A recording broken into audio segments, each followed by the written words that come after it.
Now, Gene Smith makes them, but Gene says nobody plays them better than Patrick Harkins at Fondren Guitars in Jackson. They're gutsy and earthy little guitars, and they're made from cigar boxes.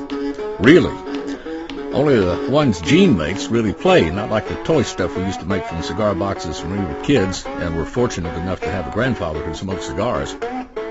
Gene puts together his creations in a shop behind his house in Simpson County.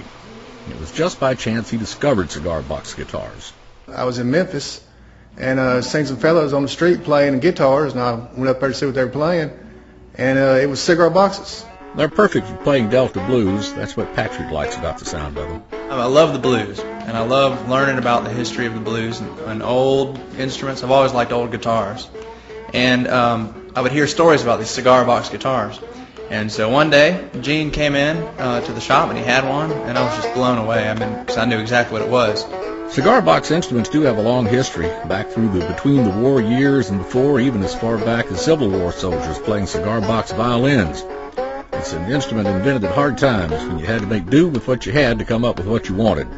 And that's why the blues sounds right at home on a cigar box guitar. It was made for the blues. The sound is nice, raw, and that's what's good about it. It's simple. It's a simple sound. Gene has expanded his guitar manufacturing to include the one-string diddly bow and has modernized the instruments so far as to make them electric. Back in the olden days, that's what they would use, just a box, string, and a stick. Mostly they would use a broomstick. They would take wire off of a screen door, stretch it across, and go to wailing on it.